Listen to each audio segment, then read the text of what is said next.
আসসালামু আলাইকুম রহমতুল্লাহ। আজকে দেখাবো গরুর দুধের পায়েস।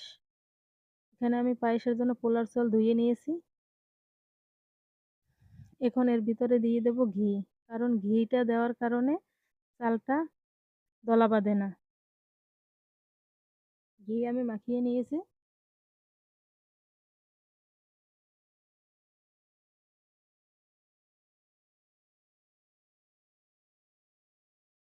চালটার সাথে ঘি ভালোভাবে মাখানো হয়ে গেছে।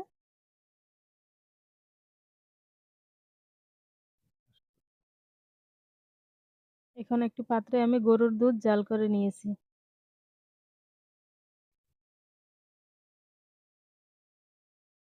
এখন একটু দুধ উঠিয়ে নিয়েছি, এর ভিতরে গুঁড়ো দুধ মিক্সার করে নেব।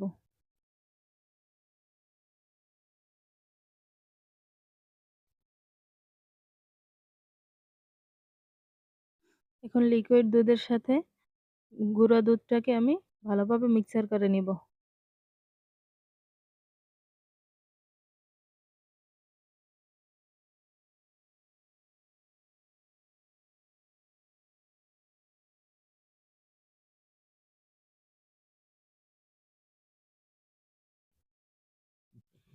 মিক্সার করা হয়ে গেছে। এদিকে আমার দুধে বলক চলে এসেছে। এখন দিয়ে দেব দারচিনি, তেজপাতা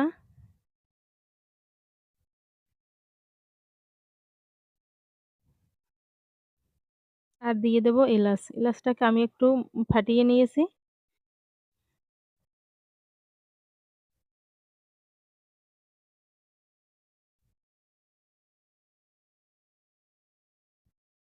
এখন এটাকে ভালোভাবে নাড়তে হবে।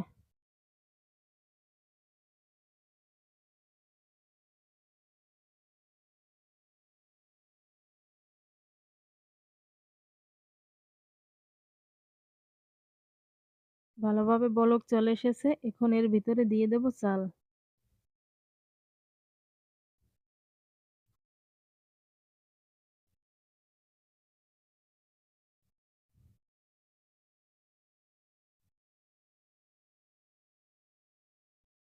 এখন এটাকে ভালোভাবে নাড়তে হবে যেন দলা বেঁধে না যায়।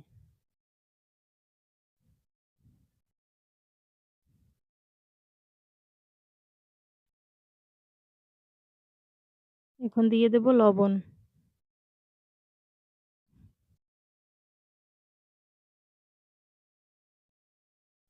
এখন এটাকে নাড়াচাড়ার উপরেই রাখতে হবে, তা না হয় পাতিলের তলায় লেগে যেতে পারে।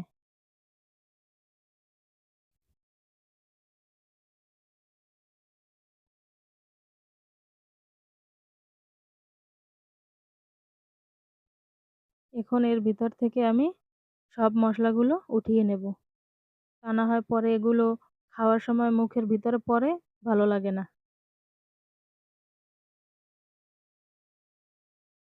এক এক করে সব মশলা আমি উঠিয়ে নিচ্ছি।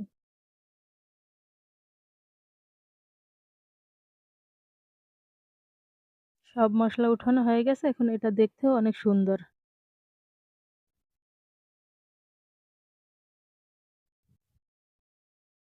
আগে থেকে বাটিতে মিক্সার করে রাখা গুঁড়ো দুধ এখন দিয়ে দেব।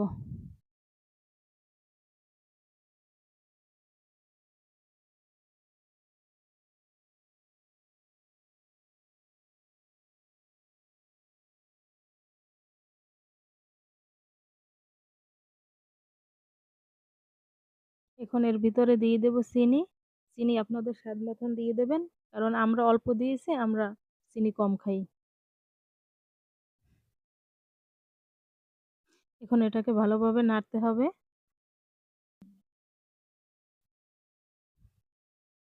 চিনিটা দেওয়ার কারণে পায়েসটা পাতলা হয়ে গেছে, আরো কিছুক্ষণ জাল করে নিতে হবে। এখন এর ভিতরে দিয়ে দিলাম গুঁড়ো দুধ।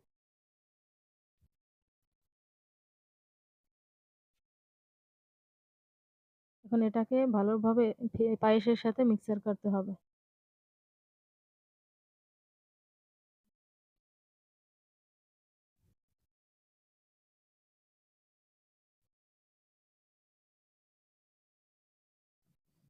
এখন এর ভিতরে দিয়ে দিলাম পেস্তা বাদাম, কাজু বাদাম, কিশমিশ।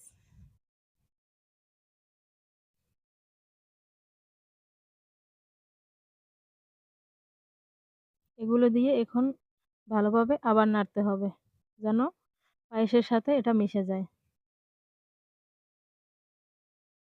দেখুন কত সুন্দর কালার চলে এসেছে। রেডি হয়ে গেছে আমার পায়েস।